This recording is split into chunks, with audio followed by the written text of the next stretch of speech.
to go through. You know, now you got to do all the FEMA stuff and lost wages and all. It's a pain in the neck. Yeah, we're dealing with exactly the same stuff, to be honest with you, mate. Yeah, he was just talking about his insurance right before you came on.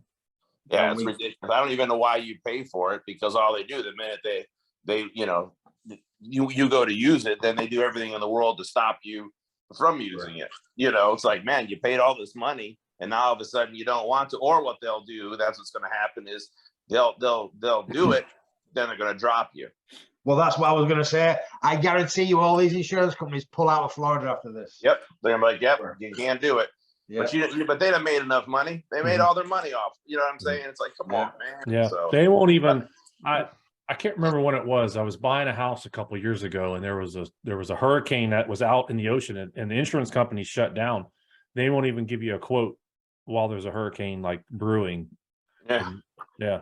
Now I'm hearing about the ones down south is like nobody has flood insurance. Yeah. So they're not covering anything. Yeah, because like I said, because they'll say that, you know, well, even though you know damn well that if it wasn't for the hurricane, you wouldn't have the flood, but flooding isn't the byproduct of the hurricane. You know, it's pretty sad. It was funny, actually. I had a patient whose friend was an adjuster. I guess crooked, call what you want, but he would tell people when they had flooding from like a hurricane, he'd tell them, go outside, bust your windows in. That way you can say the rain from the hurricane came to your house and flooded your house. But it's sad that you would even have to think about doing something like that to be reimbursed, because, you know, how much, you know, I can't even begin to tell you, all of us, how much money have we spent in insurance, and now I'm trying to get a fraction of that back, and now you want to fight me, and if you do, you give it to me for my house, but I'm pretty much be stuck without homeowners insurance, or I'm gonna have to pay quadruple the amount. Come on, man. But it was bad. To the point where, what's the point in doing it? You might as well just save your money up each month and pay for your own repairs afterwards. I know. Just pay cash. For the most part. So, Yeah. Yeah. How's everything else? How's the office doing, the book and everything? good. I mean, we're busy. Jacksonville's up and running 100%. We got a full-time nurse practitioner up there now. I saw that. I saw you posted that. Yeah. I'm gonna pull away to going every other Thursday instead of every Thursday. And then in the office, we just hired it's a naturopathic doctor, so he's really good. He's in tune, so got to get him trained. He's going to help me start to see patients, so that's going to be cool. So at least I'll have another doc to start seeing patients besides just me.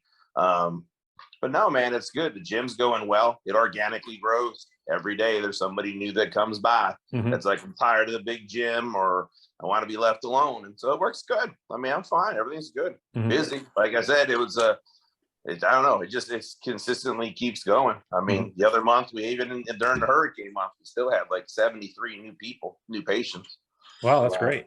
That's great. So, who was was that your girl that competed? I saw. Was that one of your clients? Yeah. What show was that?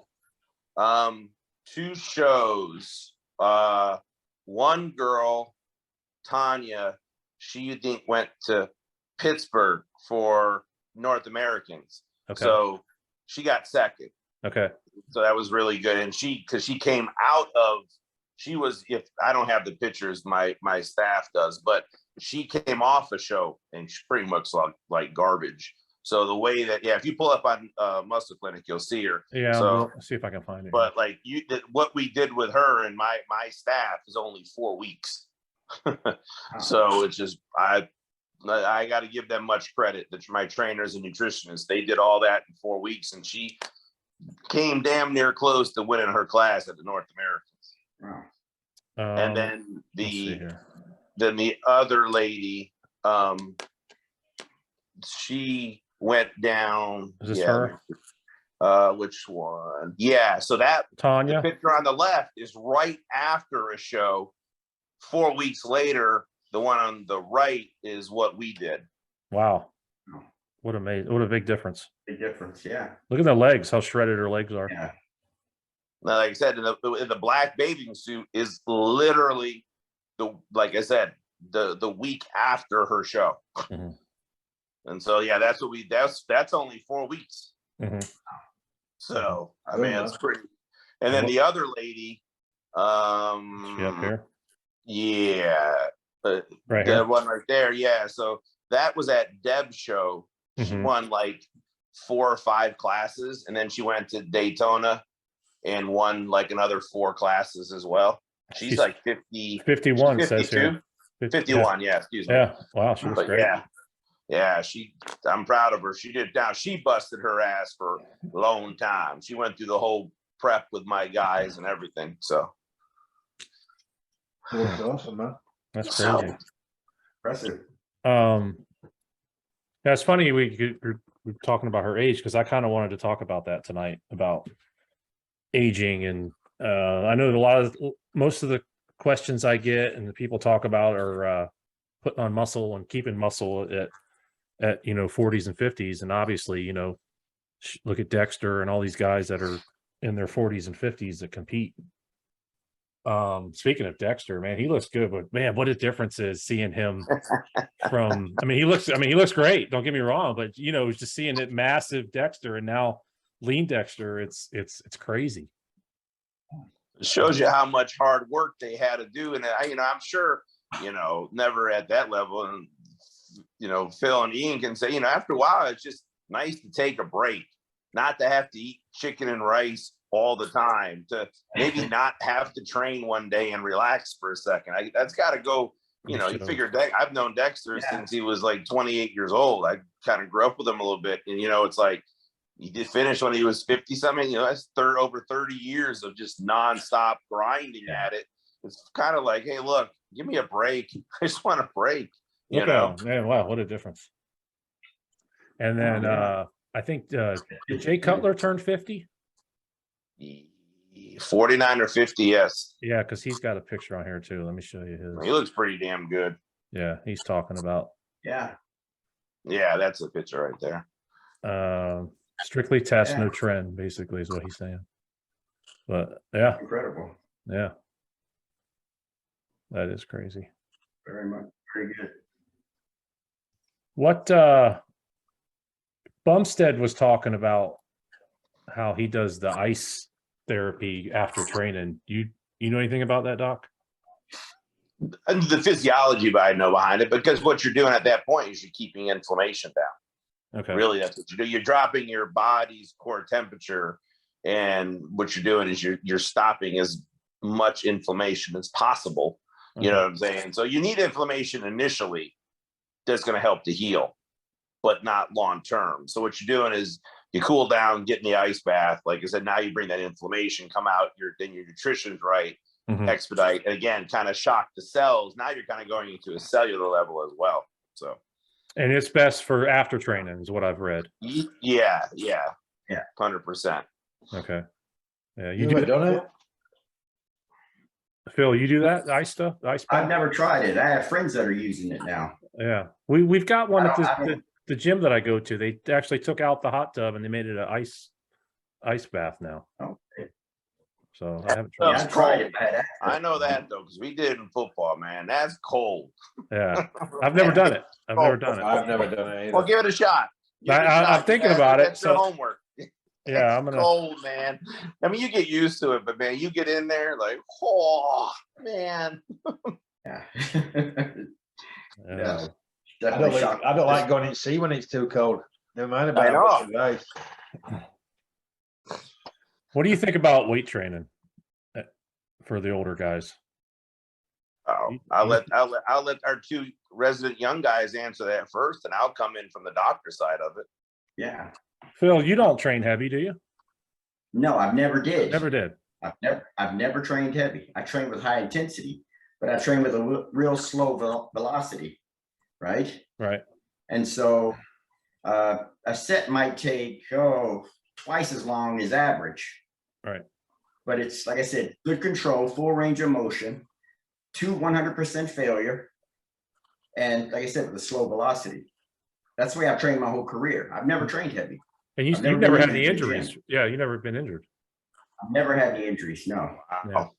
I've had plenty of injuries, and I trained like a lunatic. No, me too. I've got zippers all over me. Yeah. Yeah, I miss, gee, Phil, I really missed the boat on that one. Gee, wow. Yeah.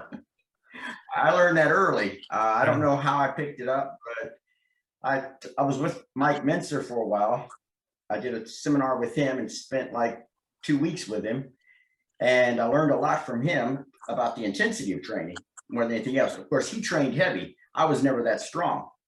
So I started with lighter weight and then would build up, slowly build up in weight. But it would never be considered super heavy training, but to 100% failure.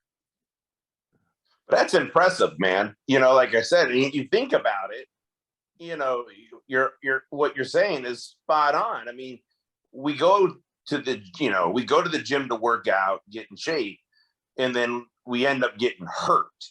It's kind of almost the antithesis of what we signed up to do. You see what I'm saying? And so to train and to be at your level, and now that you're starting to put some pictures out, I can see you. You know what I'm saying? It's like, wow, that's more than commendable. You know what I'm saying? Because you found, you figured out, because for me, it was just, and I'm paying for it big time now. I'm first getting ready to schedule back surgery, and I'm falling apart. The wheels are falling off the bus over here now. I can't, and it's out of control. But that's all I did. I took 100, probably 30-pound body, 140-pound body, just if I never worked out a day in my life, and put it up to 275 pounds, and just the training and the football. I did it. Now I'm paying. At 47, this hurts. This hurts bad. Yeah, I think that mentality of the go heavy or go home is kind of not as big as it used to be. I mean, but you still got guys like Nick Walker and stuff that train really heavy. So I mean, these guys are brutes, right? I mean, these are big, thick guys. Yeah, I was never a big guy. Have a small bone structure, fairly light frame. Had lucky enough to have full muscle bellies in the genetics, so I grew rather easily, and I never had to train that heavy to do that to grow. But there were some articles written back in the 80s about my type of training. It was called slow motion training. I don't know if you guys ever run across any of those old articles. I've heard, I'm familiar with it. Yeah, a slow motion trainer, but with high intensity. I was kind of in the middle. I didn't go fast. I didn't go super slow. But I always took every set to complete failure. Absolute complete failure. Once I warmed up, every set was to failure, forced reps, negatives, drop sets. I used to hammer it. Now that I'm older, and since I had my heart surgery, I just I do more circuits, to be honest with you. I go kind of moderate with my weight. I go reasonably heavy. I don't go light, but I go moderate with my weight. If I can't get 12 reps without really struggling, then I'll drop the weight, and I'll go from one exercise to another. And I might do like a full upper body circuit, or I might do chest and back superset together, or shoulders and arms. And I'll pick one delt movement, one bicep movement, one tricep movement. I'll do all three in a row, 4 or 5 sets, and then I'll go to another laterals, or an overhead tricep motion, and maybe another type of curl, and superset those. And touch wood, my joints have never felt as good as they do now. When I was 17, I had major knee surgery on both knees from squatting too heavy. Basically, the head of my femur cracked off and flowed around my knee and got stuck in the joint when I was squatting over 600 pounds. And they had to do bone grafts off one of my shins and pin it in with bone grafts on my other knee. So I was kind of written off at 17, and I never squatted heavy after that. But my training changed. But now I'm older, I cycle as many days as I can a week, probably 4 or 5 days a week if I have a good week. I do a little bit of weight training, maybe twice a week, maybe 3 times a week. Nothing crazy, trying to each body part once a week, and I feel great. I might not be massive anymore, but I feel great. Well, but your focus has changed though too. Oh, absolutely. You know what I'm saying? It's not that you're not training to say, hey, I want to put size on. Now it's a maintenance, stay healthy, and maintenance. Kind of all the reasons that we got in the gym in the first place. Yeah. No, exactly. It's and I'm not. I don't think I'm frail or anything. I mean, I weigh like 235. Oh yeah. and I'm just over 6 foot. So, you know, I'm not tiny, but I'm not the 300-pounder I used to be. That's for sure. You know, Let me ask you something, Jason. Yeah. Say what my training, I train each body part every 10 days, right? So 3 times a month. Now, the first workout I'll do, let's say chest, delts, and triceps. I'll rest 2 days, do legs, rest 2 days, do back, biceps, and calves, rest 2 days, and repeat that cycle. Now, at our age, or me being 62, I'm the oldest one here, recovery is everything, right? And like you said, with the high intensity system and it's low volume as well, the workouts, that seems to work real well. And I'm being able to maintain the size that I'm carrying right now quite easily just with that amount of training. And of course, I'm not going to get any bigger at this point. That's not the goal. It's just to maintain what I have. Do you have any joint issues at all, Phil? Any back, knees, hips, neck, anything? You still train early in the morning, Phil? I train about 7 a.m. I try to get there a little earlier if I get my wife. So you used to train early though, didn't you? Train like 4 in the morning and something? Yeah. I had a key to a gym where I did that for years. Is there a difference in that? Is there a difference between training in the morning versus at night? I mean, is it different on the body? Have you noticed anything? I wouldn't say I noticed anything. I mean, I trained at different times. I used to train at midnight or even 3 in the morning, depending on the nightclub I worked in, what time I got off work. Same with me. It would depend on my schedule, what shift I was on. So yeah, it's irrelevant, really, I think. I'll tell you what I liked when I trained at like 5 a.m. for quite a while, and it used to really ramp up my appetite. I used to eat like a horse all day if I trained really early. Whereas if I trained at night, I might struggle with my food intake, especially off season. I'd struggle with my food intake, and then I'd get real hungry late at night after I'd trained, and then I couldn't sleep, and I'd overeat at night and then go to bed on a really full stomach, which was never a good idea. But yeah, I liked the early morning training because it gave me a really good appetite throughout the day. Yeah, I liked it too. I think when I first started working out, I put on most of my sizes when I would meet it. I had like 3 or 4 guys that I would meet at 5 a.m. and we would kill it. And I think that's when I put on most of my size. I think psychologically, when you train early like that, it's done, isn't it? Once you finish, what you can go in there, you can kill it, and then you do your work day. But you know that after a long work day, you don't have to go to the gym and train, because that can be. Well, and that too, though, like you said, you started off, so you got the thing that we all love out of the way. So even if it's a bad day, I still got that in before it all fell apart on us. Yeah, like exactly. And the hardest part of your day is going to be that workout. Anything else after that is easy. Downhill. It's rewarded anyways. That got my workout in. So no, I 100% agree with you. Yeah, no, all day. How often do you train, Doc? I'm 4 days right now. Saturday and Sunday have to be a day just because of the schedule. I mean, I like the morning. I like what I don't like. I see my performance isn't as good as like getting right out of bed, going to the gym. That pains me because it's just kind of like you're trying to get up. Now I got to get, so it just like if I'm up for an hour or so, you have eaten something and then I can go, but going like hit the alarm at 4 and then getting to the gym. Oh, I can't. It's brutal for me.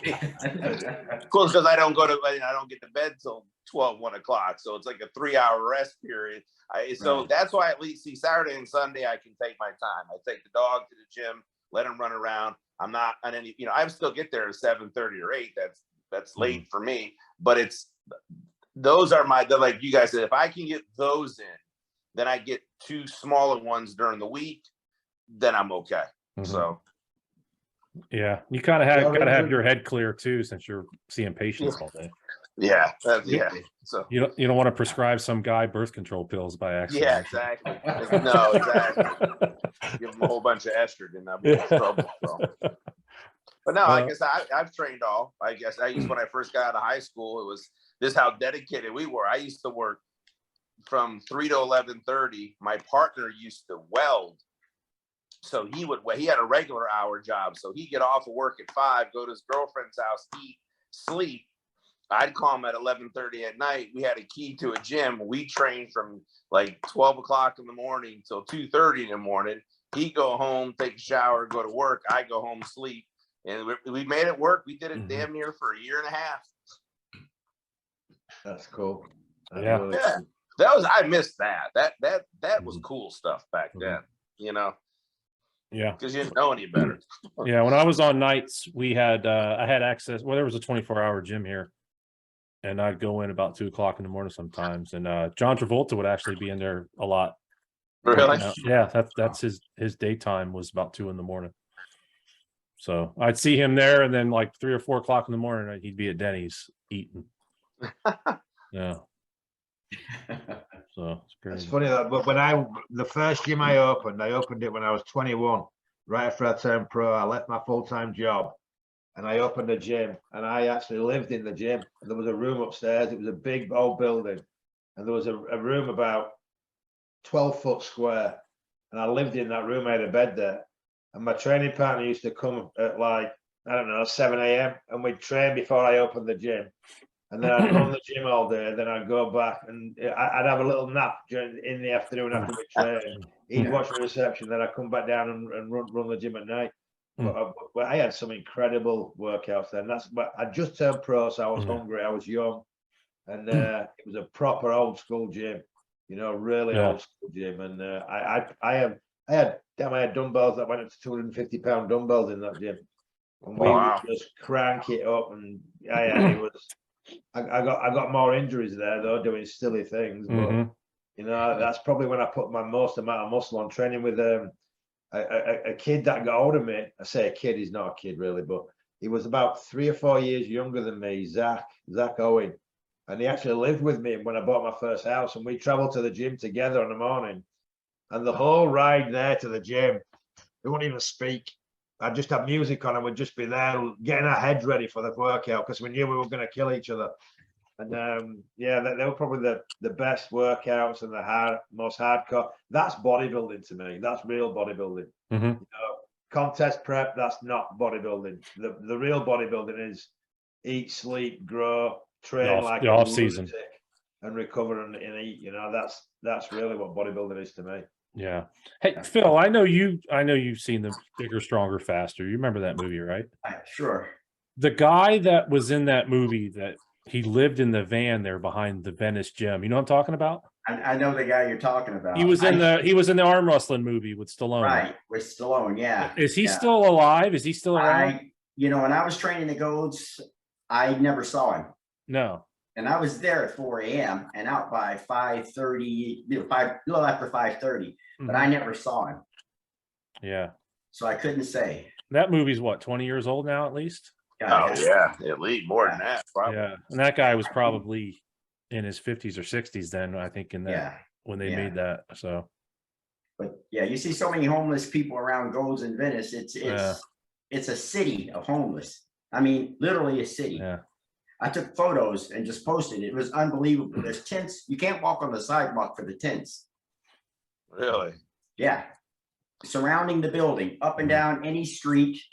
And of course, they clean up the boardwalk every once in a while because the tourists, it attracts so many tourists, they keep them away from there. But all they do is go back a street. Yeah. Yeah. So it's crazy down there. I'm sure it's even when did worse that now. happen? How long has that been going on? Because it wasn't like that when I was there. Well, no, I don't know when it started, but when I trained there from 2016 to 2020, you'd see them everywhere. And it kept growing and growing. Then it got to the point where it was amazing. Wow. And like I said, I don't know what they do with it. There's nothing they can do with them. You know, it's a hopeless situation, to be honest with you. I heard that most of them are given apartments and they rent them out. And they make money and they live in the tents on the street. That's really? I watched a documentary on that a while back. Nothing would surprise me. And now now there's a big controversy about the tents they're setting up in New York now for the migrants. Oh yeah, I saw that. Yeah, they're all the people at the homeless shelter are all pissed off because the immigrants are getting like these luxury tents and stuff. They're getting like Xboxes in there and all this gourmet food, all this other stuff. So all the homeless at the homeless shelters, they're all pissed off because they don't have any of that stuff. Oh, wow. So World's gone mad. yeah, we won't get into that. World's gone mad. Hey, Doc, I had a question for you Yes, sir. concerning creatine, right? Yes. I don't know what the thing is, if the kids and average people have saw it something on TikTok, right? But Yeah. they're coming in. I've got old men who've never worked out before asking for it. I've got women 50s and up that are coming in buying it. I had a kid come in with his mom. He's like 12 years old, and he wanted her to buy it for him. I'm telling now, in my opinion, is there any, I mean, in my opinion, there'd be nothing that they would get out of this, right? Well, But is there something that I don't know that, why are they buying it? Do you have any idea? No. Some secret recipe or something? Right. yeah, it's like nothing underground, like, oh, well, if you get this certain kind and it has this. No, but so from a cardiology perspective, the heart, so this is where you'll see, like, I explain some of these supplements I use. So like, I'll give my cardiac patients creatine. The heart loves it.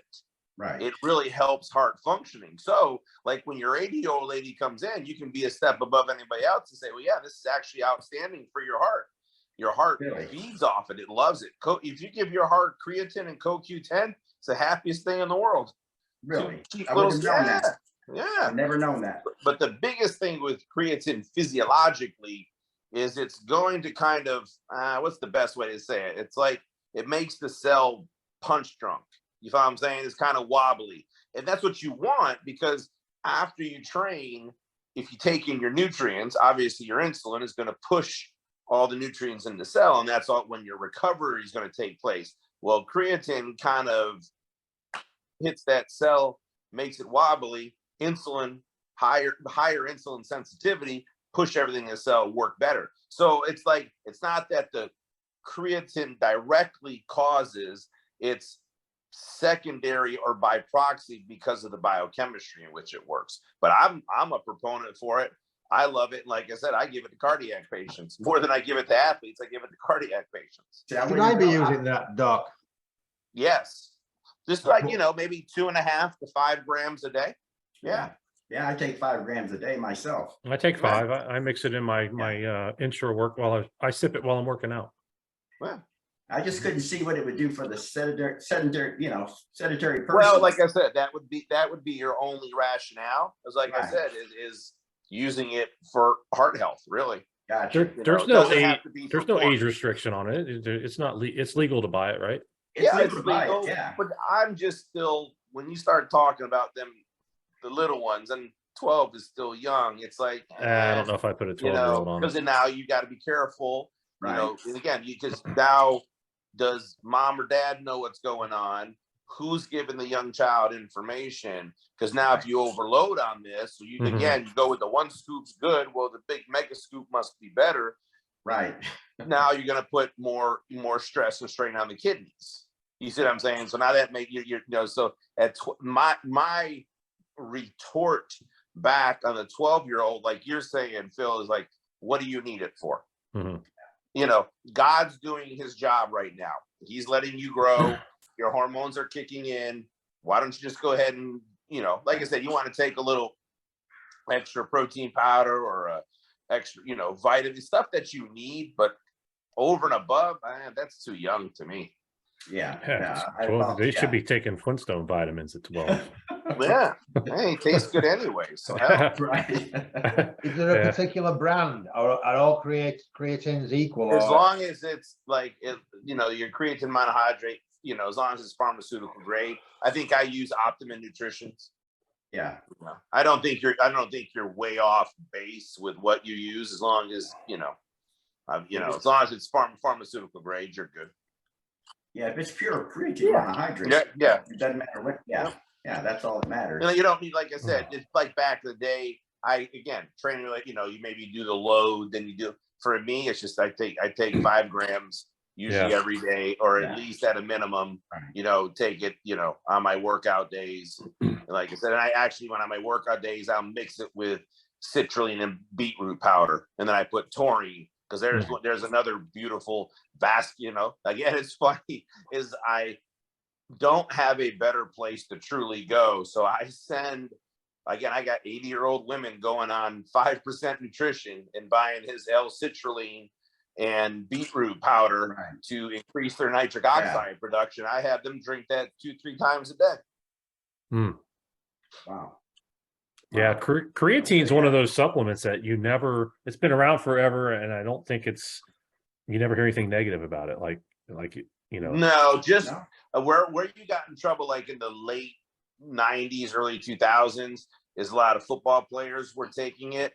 But we got to be careful, because the same difference, when you're pushing everything into the cell, now you're changing fluid compartments. So what was happening, a lot of people were having really bad muscle cramps, also, as well as like kidney stones due to dehydration. So, you're out there in the summertime training football 2-a-days and you're taking creatine, but you're not taking in enough water. You saw a lot of muscle cramping, you saw kidney stones, you saw some kidney issues there. But again, and again, you have to be careful with supplements, just as we've talked about with, the drugs. I mean, these things, are legit, and you start taking too much of stuff and you don't know what you're doing, you put yourself in big risk, you know? Yeah. But that's another one you can take too prior to your workout. We've seen athletes, we've done studies, is CoQ10. CoQ10 is beautiful. It makes your body, it helps your body make energy. And the heart is the #1 consumer of CoQ10. I take 1,200 milligrams a day of CoQ10. So it's another good one to take. Again, everyone's always this dynamic pre-workout, caffeine, whatever. No, you don't even have to use the caffeine. Load up on CoQ10, beetroot powder, citrulline, throw a little taurine in there, and you're good to go. Yeah, I use beetroot powder myself. Yeah. So I'm going to start taking creatine, add that to my CoQ10 and my MK7, I think. Yep. Yeah. Interesting. Yeah, that's interesting. I probably should have been doing that before now, right? Well, now. So yeah, it's still good.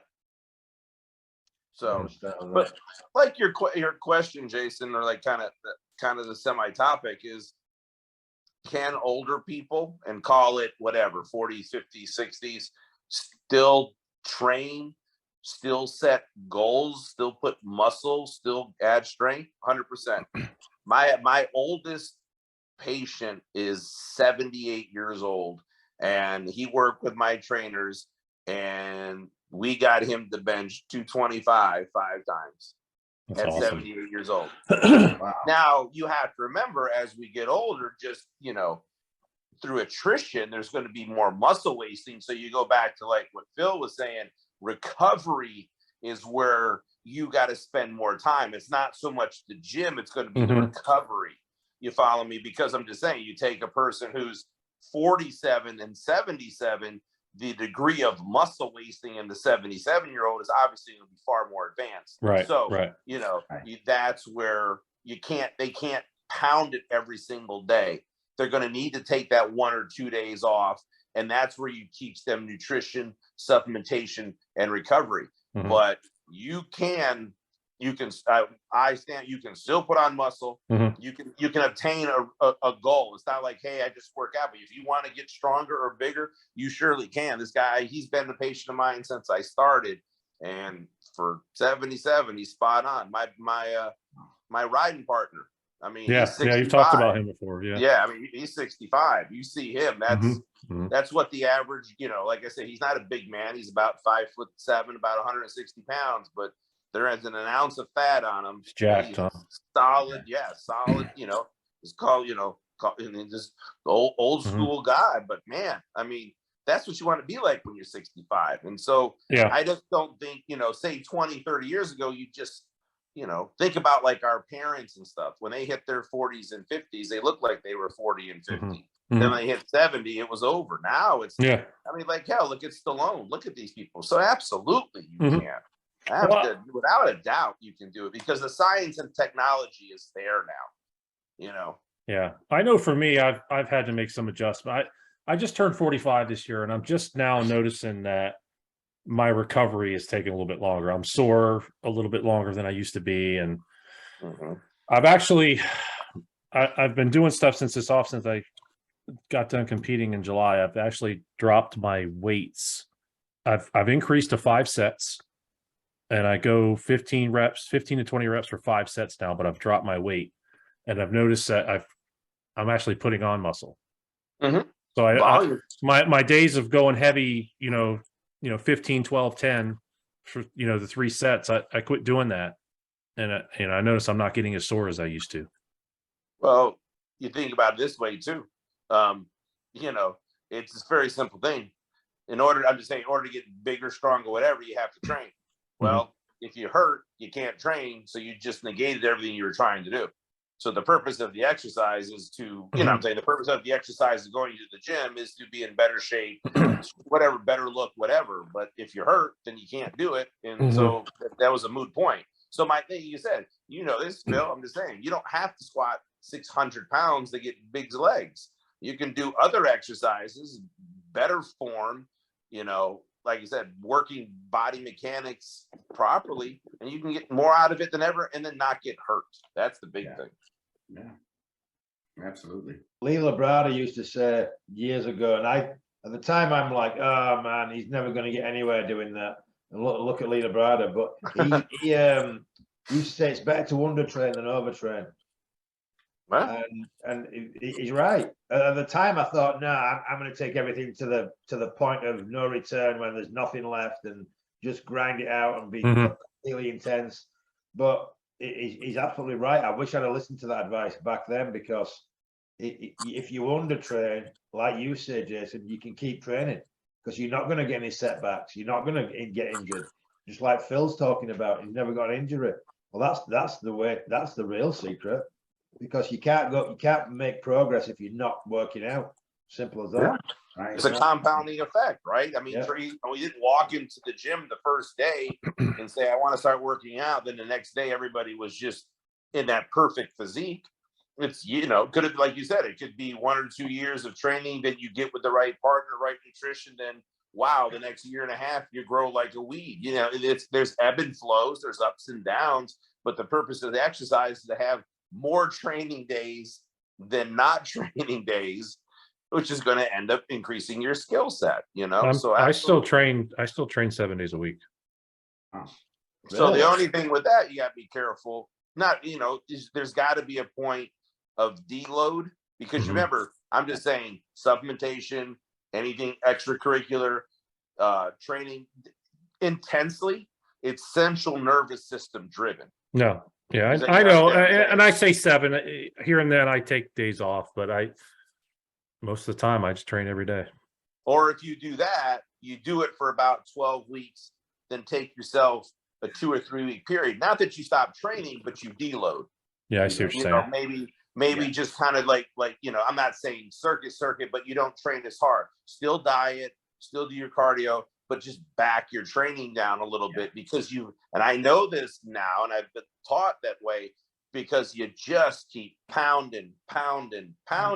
There's going to be a point to where, kind of like what Phil said, and Ian, and like for myself, finally my body said, because that's all I did from 18 or 27. It was as heavy as I could go on every single set. And finally my body said, that's it, we're done. And when it broke, I mean, when you dislocate your shoulder squatting, it's pretty much over. And that's my first kink in the armor is went to squat like I think 755 pounds and my shoulder dislocated on the way down.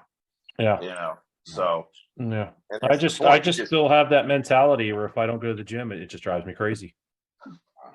I guess I just haven't reached that point yet. You're not physical then.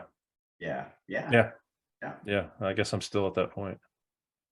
Well, like I said, you just make sure your recovery is good, but like, again, take a point in time where you just kind of down time it at the gym.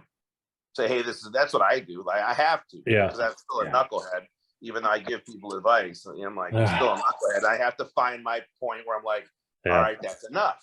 Back it down. I can feel it now when my central nervous system's overridden. It's like you start to get achy. You start to kind of drag a little bit. Then the workouts, you all know what it's like. Is you love the gym, but then there's sometimes when it's like, I got to go today. And I know I have. Oh to no, go. I get that. I get that. I get You know burnt what I'm out. saying? Mhm. And that's kind of that point in Mhm. time when it's like, all right, we got to Control Alt Delete. Yeah. Let's refocus. And it usually take you about 3 days and you're ready to go anyways. Yeah. Yeah. Yeah. Gotta Hopefully. deload. Try not to Yeah. murder somebody.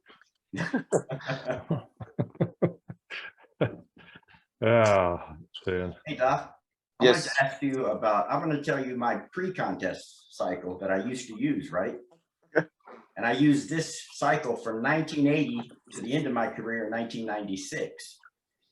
And of course, when I learned from George Turner, I learned this from him. He said, this is more than enough. And I believed him. And we didn't do much in the off season because we thought that, you know, your receptors needed time to recover. So the next time you did go on, you would get, you know, better reaction. Let me, if I could read this to you. Yeah, go ahead. All right, my 12 weeks going into a show from 1980 to 96, this is what I used. We had a drug once called testosterone suspension. Yeah. You remember that? Yep. The water base. Yep. All right, I used to take 1 cc of that. I can't remember what the milligram would have been. It's 100 milligrams per cc. Okay, I would take one of those shots every 5 to 7 days. Okay. We also had Winstrol V. Yep. And I would take 50 milligrams every other day. Yep. Anavar, I would start with 2.5 and work up to 10 milligrams a day. Wow. Okay. That was it. That's it? That was it. Oh, wow. From 1980 to my last show in 1996. Well, the more I speak with you, the more you just impress the hell out of me. I'm sorry. That's crazy. Test suspension, isn't that in and out in like 24 hours? Yeah, that's what I'm saying. It's like it's a quick acting testosterone. Wow. And Like, they don't make that anymore. But I haven't seen it for decades. Maybe they do. You can still find it. It's hard, but yeah, I mean, Jesus, I would have probably used in a 5-day period, probably about half the damn bottle in 5 days. Wow. Wow, that's.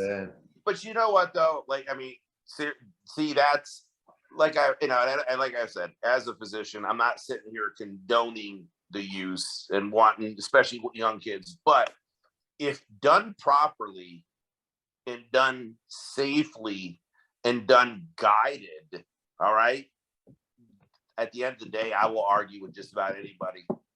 There's not much of an issue because all of these substances at the end of at the grassroots increase protein synthesis and induce fat lipolysis. Now, the more you're going to start abusing just anything. You know, we can have a glass of wine every night and get our antioxidant properties. We can drink a box of wine every night and go into liver failure.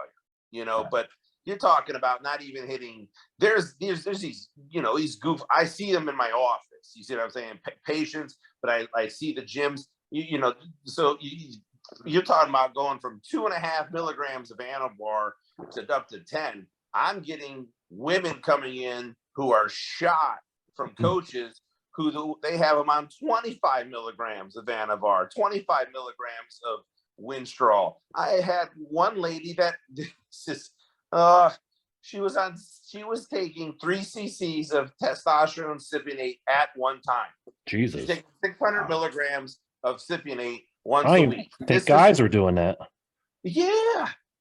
That's what I'm saying. And so, Phil, you're taking 100 milligrams of a short-acting testosterone every 5 to 7 days. This chick is taking 600 milligrams at one shot. Oh, that's like I said, I'll stay, even when I want to retire, I'll stay in business forever because I keep getting this stuff. It just blows my mind. You know, girls who come in on Tren. It's like, you're taking Tren? Who told you to take Tren? Oh, 400 or 500 milligrams a deca. This is female. This isn't even guys coming to me. This is girls. I'm like, holy Christ. That's what I'm saying. All these coaches out here, they give me anxiety. Doc, do you see, obviously you don't have to say this if you don't want. Do you have transgender patients? I'm sorry, what? Transgender? Do you deal with that? No, in your I patients? have not. So it is, you asked that. I've had it proposed to me 3 times. I can't participate in that. Oh, okay. It's So you're talking about all the injections and stuff. I'm just curious. Yeah, no, because that's what happens. I just, and I'm not teach their own. That's not what I'm here for. But my philosophy is I'm not going to be responsible because, again, the minute, even like if you call me and I'm sick and I don't feel good and I write you an antibiotic, if something goes sideways, whose fault's that? It's mine. I'm responsible for it. And I don't know enough about it, first of all, to start jamming either a female or male with the opposite hormone. You know what I'm saying? There's so much involved in that. And that's just, I went to school to do, heart and hormones at the end of the day. And so, you know what, like when I was doing my surgical fellowship, pick the layups in life, punt everything else. You know what I'm saying? I stick with what I know. If I don't know, that's a punt. That's a referral. I don't know. We'll send you somewhere else. Yeah. But what's funny is here's just one just to kind of ruffle people though, is Medicare a lot of times won't cover testosterone therapy for men, but they will cover it for gender transformation. Medicare will cover it. Wow. How about that? I could see that, especially now, the way things are right now. Yeah. Wow. But people are becoming more, even some of my colleagues who are against it, but I that's what I'm going to start running a podcast. It's just going to be stuff that says you can't effing believe what happened today at my practice and the stuff that you hear, because people are just really still ignorant. And it's a lot of these physicians are ignorant. So here's one for you. This will make you laugh. Had a patient the other day. Now he was on hormone replacement before he ever even took over his care. But he went to a urologist, older gentleman. The urologist said, you need to stop taking testosterone because it'll cause your testicles to disintegrate. So disintegrate. So they just leave the body. Like he's going to be being castrated? Like you're like David Copperfield, like you did a magic trick and he just left. Wow. This is what a urologist school for a long time studied, told a patient. And wasn't like, hey, laughing and telling a joke. He was serious. No. Oh, yeah. I could open a whole other practice on just what does your doctor do? Just do the opposite and that make me millions of dollars. Just do the opposite of whatever that clown told you. Yeah. But it's just an asinine statement. But what sucks though is people believe doctors. You're going there because there's a reason why you go. And at a point in time, you go there and you've got to kind of set back a minute because you know what I'm saying, you're going somewhere where you maybe don't know as much per se, or you don't think. So you're going to say, hey, I'm going to let my guard down and have you help me with my health. And then sometimes the people behind the curtains, like the Wizard of Oz, it's like, oh, that's the guy. Never mind. And when you get these comments and these people don't know better though, it's like, oh, the mackerel, So Crazy. it is. Doc, I've got a quick question for you. Yeah. I know you've gone over this before, but like somebody in my position that's had heart issues, right? I had 6 bypasses.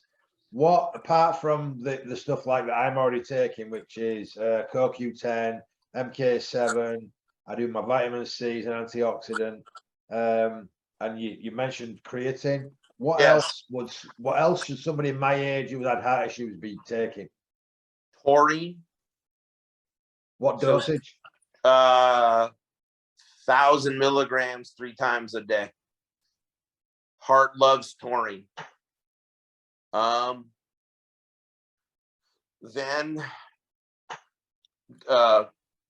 carnitine, and this is the reason why.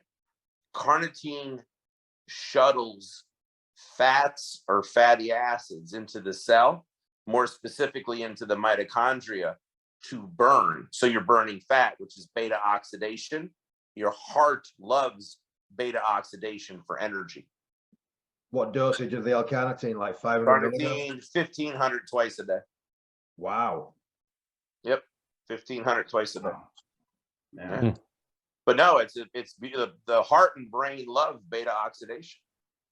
But yeah, a simple, good program, like I said, CoQ10, creatine, like I said, still to protect your heart. But you got to remember, you got to protect the vessels. So citrulline, beetroot powder, and then like your taurine and your carnitine. If you're with that, that's not overwhelming, and most of it you can put all in a drink. Like I said, your citrulline's colorless. I mean, excuse me, tasteless. Your beetroot powder has a little vegetable taste, nothing bad. Taurine's tasteless, carnitine's tasteless, and CoQ10's a gel cap. So every time you drink, you put all that together 2-3 times a day and take 2 or 3 CoQ10s with that. That's a great heart regimen, pretty relatively cheap price that can make a huge difference. And where would you get your L-carnitine and your citrulline and beetroot powder from? I know 5% for the citrulline. Citrulline and the beetroot, the citrulline and the beetroot powder I get from 5% Nutrition. Also, I get his carnitine because he keeps it simple. He has a liquid carnitine, and if I'm not mistaken, it's 3,000 milligrams per cap. So you got to do it once a day. Gaspari has the 3,000 one too. Okay, so yeah. Okay. They actually have a really good one. They have I just ordered it. It's like a pineapple mango flavored. Yeah, but carnitine, like I said, it's a lot of these supplements we use for working out, but they have great physiological effects for organ health. Right. You know, so like I said, increasing anything you can do to increase your nitric oxide production is tremendous because it's the fuel source for the inside of your artery. Okay, and so one caveat, unless you're not going to go crazy into drawing tests, but right off the rip, though, try to stay away from something that has arginine as the first ingredient for nitric oxide production. Okay, especially for the older guys and older guys and all of us over 40. After the age of 40, the arginine pathway is not as efficient as it once used to be in producing nitric oxide. Okay, now here's your ranges of arginine in the body. A normal arginine level is between 90 to 120. Low is 60 or under. It only takes a level of 3 to 5 to produce nitric oxide. You see what I'm saying? So you don't need that much. You're going to get that in your diet or your protein powder anyways. There's not a need to take more. Also, when you use citrulline in the biochemical pathway of making nitric oxide, or making arginine, which would make your nitric oxide, citrulline kicks off that biochemical pathway to reach arginine to do that. So when you're going to give yourself supplements, you want your body to try to go through the whole biochemical process. You don't want to cut off steps because it's not as efficient, if that makes sense. So citrulline, I'm not saying that it's not that it's bad that arginine's in there, just don't let it be the first ingredient. Let it be citrulline, then let arginine come in, but don't let arginine lead the pack in producing nitric oxide. Yeah. Also, really quick too, if you just want information in general. So next time you go to your doctors or whatever, and you're concerned about nitric oxide or your tissues or your endothelium, which is inside the artery, ask your doctors to run what's called a ADMA with a /SDMA. So that's a real good pathway to get tested. It's not a very expensive test, and that'll let you know if your body is producing nitric oxide or it's being hindered in producing nitric oxide, and it'll also test your kidney function. So simple test that, again, nobody runs but can give you insight to a whole lot. Interesting, very interesting. Hey, I feel like a dumbass for missing some of these. I had a question for you. Yeah. I had a friend, great bodybuilder, guy by the name of Doug Brignot. I don't know if you've heard of him. He was an AAU Mr. America class winner in '86, and he won the AAU Mr. Universe, won his height class in there also. He won the AAU over 60 Mr. Universe about 2 years ago, and he was getting ready for it again in 2024. Now, he was supposed to guest pose at the Some Mr. Universe this weekend in Vegas. It was probably AAU. He was going to guest pose. And last week, his housekeeper came in and found him dead on the floor. Mhm. Now, this guy was in great shape. I spent some time with him on Labor Day. He showed me his condition and had what his upcoming plans for the show in 2024. But they said what might have done it was blood thinners. Yes. You know, Why? it's funny. I would have to know why. That's what he they're was on the suspecting. blood. There hasn't been an autopsy, of course. So, So- funny you mentioned him. Go ahead, Doc. No. I would have to know because obviously there's some. I mean, obviously there's some clotting disorder of why he was on the blood thinner, or did he have a heart condition like AFib that he was taking that? Because you have to be careful in that regard, because if the blood is, remember, these are blood thinners, Right. and if for some reason his blood was already thinner because of the coagulation cascade, something messed up in that regard, and you're still pumping the blood thinner, he could bleed out. You follow me? Right. But if it was that, but if it was his heart, even though he was in great condition, I think I've gone on this a couple times. I guarantee you, then you go back and look at his arteries, not necessarily the coronary arteries, but go from the heart and start looking at all the tubes and pipes leading away from the heart, okay? And look and see what their damage is there. And I guarantee you that was the issue. I just had a gentleman have 4 bypass surgery. Cholesterol was 111. So everything was good. Stood up at the restaurant, fell face first, split his eye open. He was in actually AFib.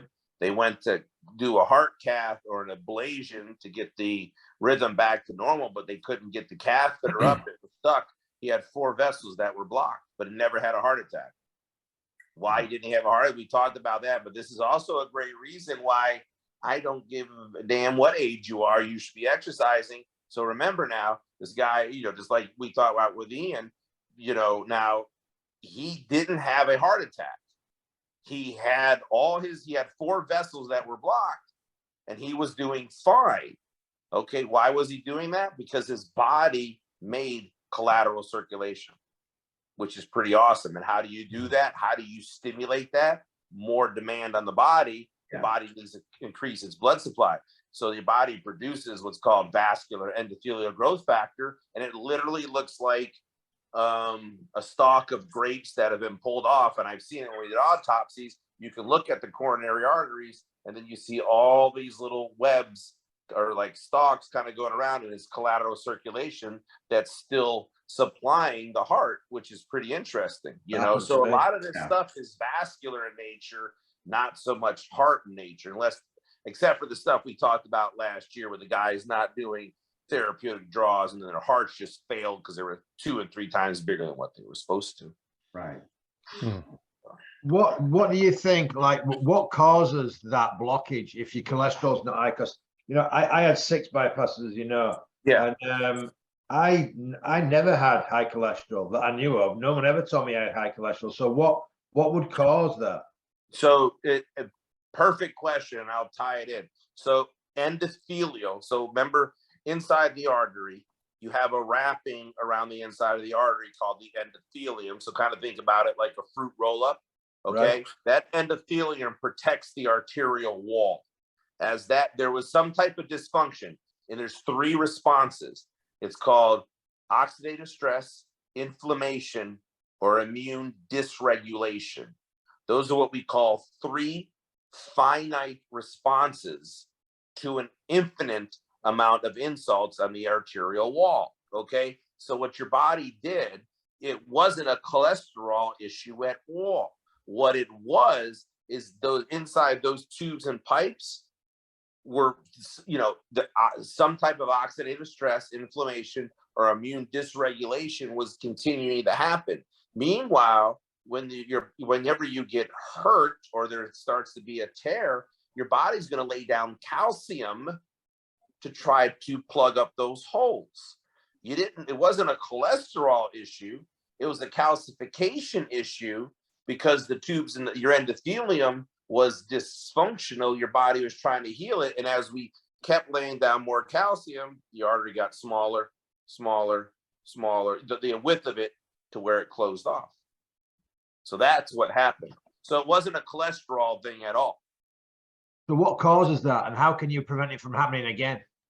So again, and I seriously mean, one of the things, the beetroot powder and the citrulline is huge. Also, you can do, you'll see Dr. O'Connor says it, I've been doing them forever, the coronary artery calcium score. You can, that's an easy, quick CAT scan, takes 5 minutes, and it looks at the calcification in the coronary arteries. Here's the caveat though, the fallback or the one downfall on that test, it's showing calcification, which means hard calcium. It doesn't pick up soft calcium. But if somebody's score is really, really low, then the likelihood of having a lot of soft calcium is low. But if the test was high, then you want to do more testing to look in. But without having to have a heart cath done, you can do a coronary artery calcium score. It's the supplements I just told you about, that's all going to protect the endothelium. Then also making sure your blood pressure and stuff is good. Remember, blood pressure, high blood pressure is going to cause shear stress in the arterial wall and cause it to tear. Okay. Most issues in the bloodstream happen where an artery turns. When blood's going straight down, it's easy. But there's always a kink somewhere where the blood's got to go change directions. So then that blood's hitting that wall, it's damaging it, calcification ends up closing up the artery. So it doesn't have to be cholesterol. That's what I'm saying. And can regular stress, like if you're a stressed out type of person, can that affect it? 100%, because you're activating your sympathetic nervous system. And go back to what we kind of talked about earlier, you're overstimulating your central nervous system. So now you're releasing adrenaline, you're releasing cortisol. You're just, again, think about, I mean, like when I play football, just get me back in the game or make it don't hurt, give me cortisone, okay? It masks the pain, but what does it do long-term? It breaks you down. So when you're releasing cortisol and adrenaline, you're going. You're not worried about repairing because you're in that state. So yes, physical stress is almost like the thing that can kind of light the wick on the candle or whatever that can start the whole cascade. So like I said, I'm healthy. I work out every day. My cholesterol is low, but I'm just saying I have a type A personality, which most of us do. You know what I'm saying? Type A personality, high stress job, and, not taking care of it. And now there's high stress is going to cause one of my responses, inflammation in the arterial wall.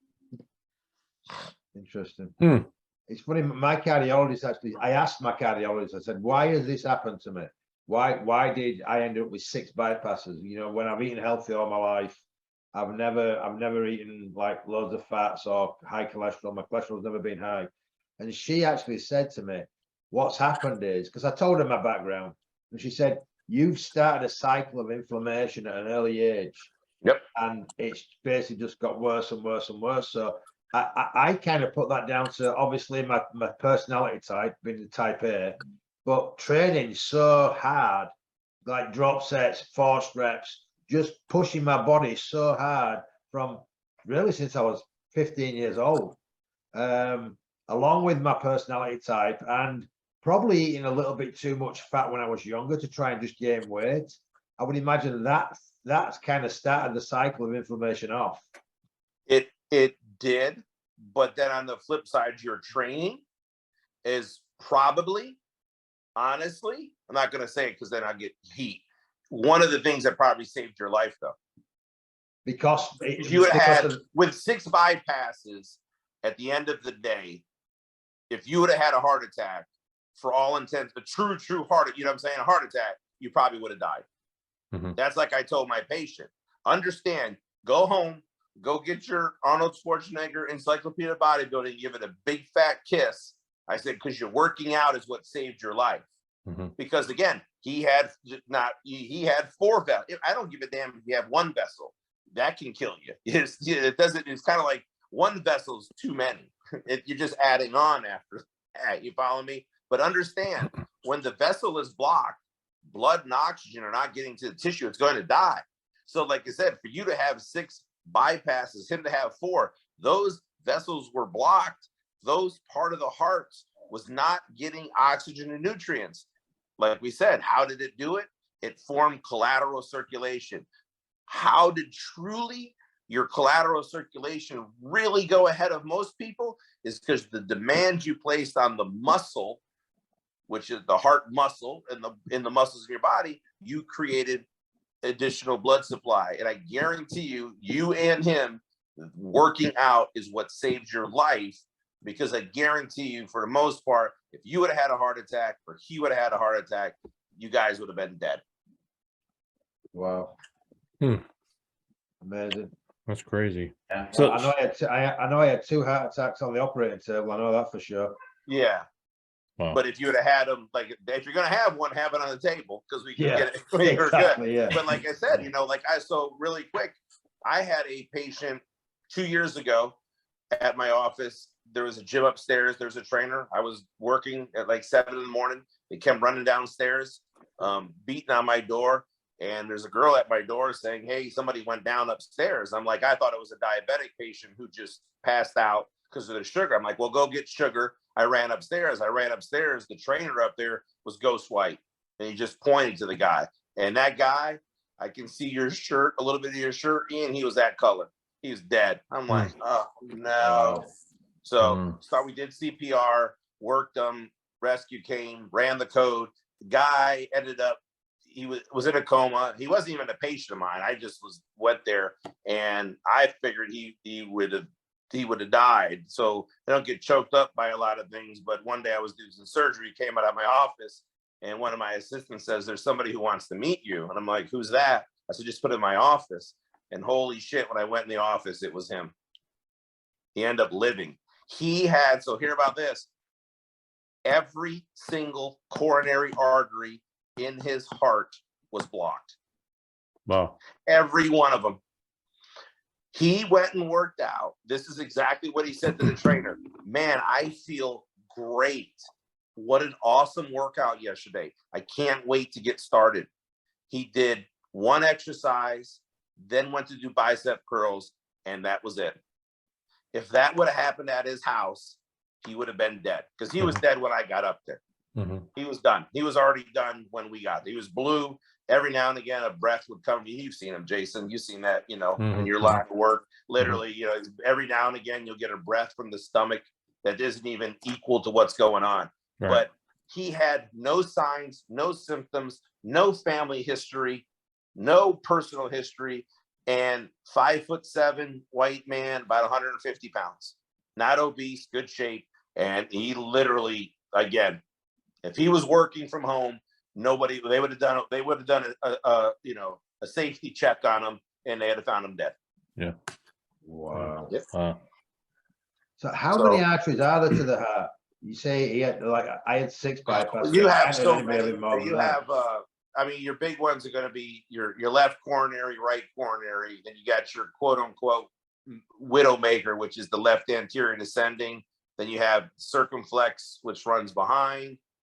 Off your right coronary comes your marginal, which takes the lower part of the ventricle, right ventricle.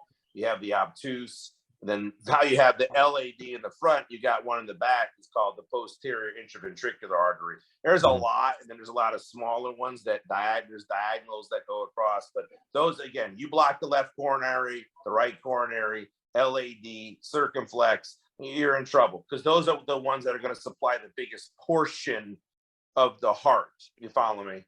So yeah, you start blocking those, we got problems, big problems. Crazy. So let me go conspiracy theory on y'all for a second. Right. You speak on when you brought up Doug Brignone. Somebody watched our episode last week. I think we talked about him, right? Or was it the week before? I can't remember. Last week, I think. Yeah. Somebody sent me an article about him in the COVID vaccine. Oh yeah, I saw that. You saw that where he posted, he made it. This is what he said. Those of you who think the vaccine kills people can use me as a test. If I die, you are right. If I don't die and have no ill effects, you are wrong. And he posted that back in April. So that's a little creepy. Doug posted that. Yeah, that's posted on. Looks like it was on his Twitter Yeah, I saw it. Wow. page. Yeah, and So there you go. Then there's a picture of him getting it. Actually, he videoed himself getting the vaccine, getting the shot in the arm. so Wow. Phil, there's your question. Then yes, he was on blood. So I actually had a patient's son get the vaccine. He ended up with a condition called idiopathic thrombocytic purpura, which basically his platelet count went down to nothing, so he couldn't clot.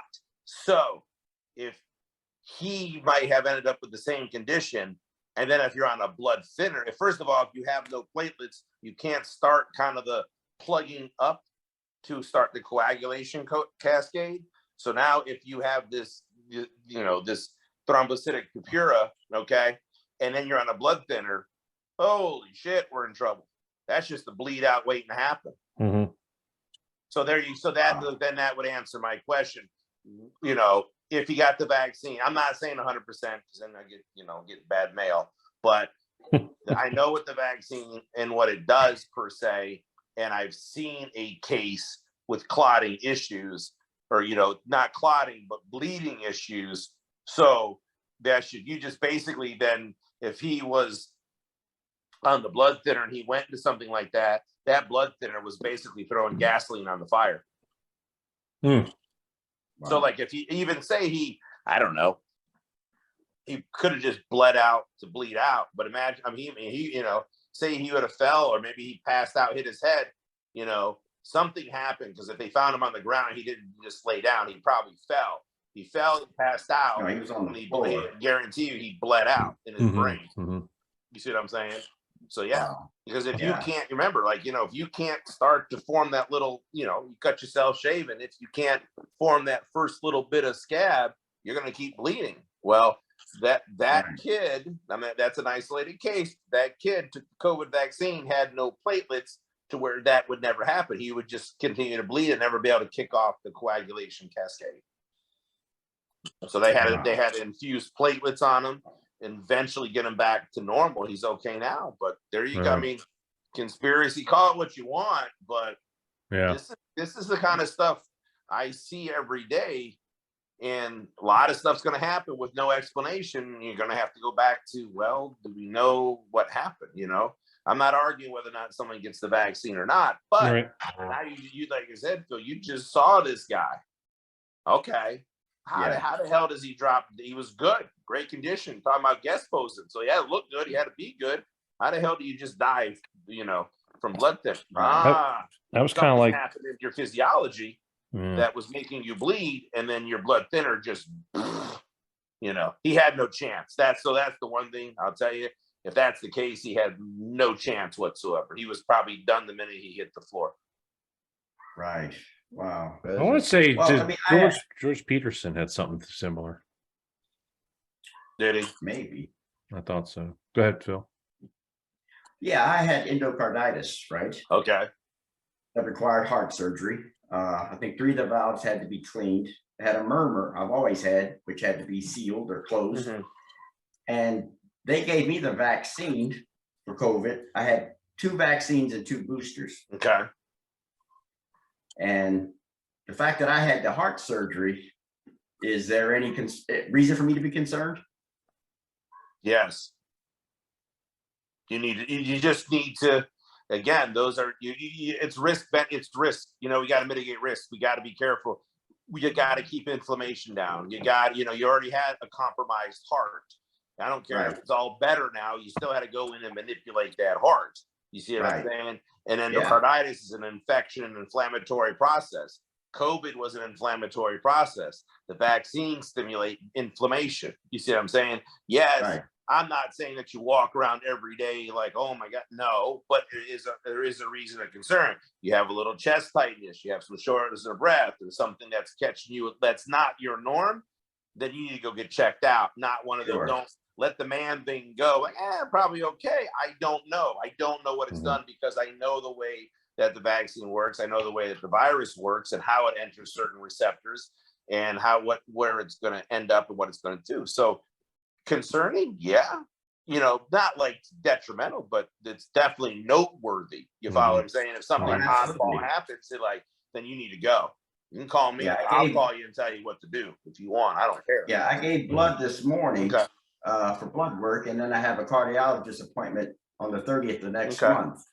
So I'm trying to do that twice a Good. year. And again, you're doing your due diligence on that. Again, I'm open to anything. You know, I don't know your cardiologist. I assume they're really good. But then again, I've never seen anything besides, like, I don't know, I'm being facetious, like the Cold War or whatever. I've never seen something divide a country, you know what I'm saying, with COVID. That's why I don't talk about it as a scientist. That's solely it, you know. But I've seen people who you thought were rational become irrational, you know. It's like the cardiologist, you know, if he or she is open-minded, understands, and is a true scientist, they'll explain. But if they're agenda driven, you're never going to win. Because if you say, hey, I had the vaccine, I've had two shots, 2 boosters, what's my risk? Oh, no, you had to have. And again, I'm not saying you don't need the vaccine, because you are compromised and COVID could be something that could overtake you. It only makes sense. You follow me? But if you're like, oh, no, there's no absolutely. Anytime anybody tells you absolutely not in medicine, that's probably a good red flag to go find somewhere else to go. Mm-hmm. Right. Yeah. That's just my personal opinion. Yeah. You know. Ian, are you vaccinated? No. Yeah, I didn't think so. No. No. I have another question for you, Doc. Yeah. You're talking about like the blood when it has to go around a corner, calcifying more because it's not a straight path. Does that go for the same if like I've had a bypass and lots of other people have had stuff like that? Obviously, a bypass is where they cut a part of the artery out and replace it with a new artery, right? Yes. So where they've stitched that, or where they've sutured it, or however they do it, surely is that those areas are going to collect more calcium as well. They can't. Well, yeah, they can. They're going to collect some. They can. A lot of it will smooth itself out because you're going to get new tissue formation on the inside. You follow me? But it's valid. You're still running that straight line, but there's like a little speed bump, so you could get little leaflets of calcium. So it would still be wise, even after open heart surgery, to have that coronary artery. Again, for me, like I said, with or without insurance, it's $110 test. I'm sure we all spend $110 on dumb shit. Things. You know what I'm saying? Mm-hmm. So to do that, just to make sure I don't have any hard calcification going on. Yeah, and if you don't, what's great about that test, it's not something you have to do annually. If you have a low score, 0, 5 or something, 10 maybe, yeah, I'll see you in 2 or 3 years. There's no need to do it right again now every 6 months, because it's not going to see that type of change. But again, it's about being proactive. You know, we don't drive our cars till the motor blows up. We change the oil. Same thing with our air. You know, I mean, it's funny though. And then, like you said, it's like some of this stuff in medicine blows my mind. In the way we respond as a human body. Oh God, we got to get oil changed every 3 months in our car. We got to change the air filter in our house. Well, we run our body till the wheels fall off, and like, well, I wonder what happened. Well, you know, why is it such a mystery? I don't understand. It's the same thing, but oh my God, I can never let my, God, it's 3,001 miles, and then people are panicking about getting their oil changed. And I just had a kid today. I had a kid this week, and babe, he's only 28. 28. He ain't been to a doctor since he was 17, 11 years. Well, we had to come to the Jesus talk, because for 28 years old, he had the labs about a 50-year-old. Wow. I told him, I said, and that's the thing. Young African-American kid doing great financially, on top of the world. I said, brother, you ain't got 15 years. Wow. If you wouldn't have done, and they don't have to be me, but if you didn't do what you did, you don't have 40, 45 in you. Wow. Because you have a family history, and everything that you have a family history of is pinging on your lab work. Wow. Well, See what I'm saying? So it's like, but now, again, once you identify it, it's what you do with it, and he's a good kid, and he'll be fine. But again, you wouldn't think at 28. 28, you think you're invincible. Oh yeah. You're invincible until you're not invincible. Right. You know what I'm saying? Yeah. Life's a And fragile you're not thing, going to man. be the one to decide that you're not invincible. It's Yeah, gonna be most some 28s won't even higher go to the power, doctor. You know. So no, that's, I mean, I hear it all the time. I've been a doctor 15 years. I don't want to go down. That's just dumb. That's dumb. Listen, I run into guys in their 40s and 50s that tell me that. They're like, "Oh, I never go to the doctor." I'm like, "You're stupid. That's stupid. Yeah. That's complete stupid." And I know that they're not natural either. And it's like you're stupid. Yeah, Yeah. that's just dumb. Now you don't even know what you're doing. You're doing Yeah. what your buddy gave you. Yeah. and you're Well, they're hoping that walking all around and pans out. they're all red faced. I'm like, dude, have you looked in the mirror lately? I think you should go to the doctor. Yeah. Yeah. Do you even check your blood pressure at home? No. Okay. Mhm. Remember, blood pressure don't hurt until it hurts. Right. And that's when you have the heart attack. Yeah. You know what I'm saying? Again, was let's that? not wait. Again, nobody wakes up with heart disease, diabetes, any of this stuff. It's 10 to 15 to 20 years manifestation. And a lot of it can be avoidable. And again, remember, body's resilient. It really, really is. You can beat the brakes off the damn thing. It's like a dog, and it keep coming back wagging his tail. But there's going to be a certain point in time when that dog's going to bite your head off. Right. And that's what's going to have your body. It's like once your body takes a dump on you, you've pushed it to a point where there's no coming back. Mhm. And that's sad. You know what I'm saying? That's sad because it takes a lot for organ failure, you know what I'm saying? Or disease processes to hit, minus genetic issues. But the general average day person to go from healthy to completely unhealthy, Mhm. man, you worked hard at that. Okay. Yeah. Mhm. Mhm. Bro. Yeah. Just Yeah. like You I- missed you a know- good one last week. We had Don Long on. He talked about his kidney transplant and all that stuff Yeah. that he had. Yeah. Yeah. But it's amazing what you don't have to do to stay healthy.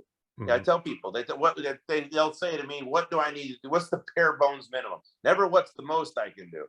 Look, eat 3 hots in a cot, make a well-balanced diet. You know what I'm saying? Drink your body weight in ounces of water. There's, like I said, like we talked about hard supplements, but I'm talking about just supplements in general. Make sure you're taking a multivitamin because nobody's diet's that good. Okay. Mhm. Make sure you take a B complex because it runs the biochemistry. Take some D3 because it's huge for the immune system and genetic health.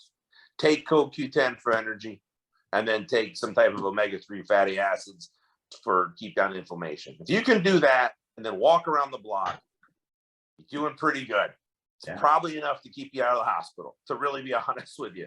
So that's amazing. That's really all you have to do. And we can't seem to do that. Yeah. All right. Pretty simple. So simple. I think we'll end on that note. As always, it's very educational, Doc. Very educational. Yeah, it is. I appreciate it. I thank you for letting me come on and talk. Yeah, well, I'll get some questions going for the next. We'll wait a few weeks and then we'll have a we'll have a good question episode. Yeah. We'll do that. Awesome. All right, gentlemen. It's that time again. It's Thank time you to so eat. much. I appreciate Thanks, your time, guys. All right. See you again, Doc. Thanks, everybody. Have a good evening. Bye.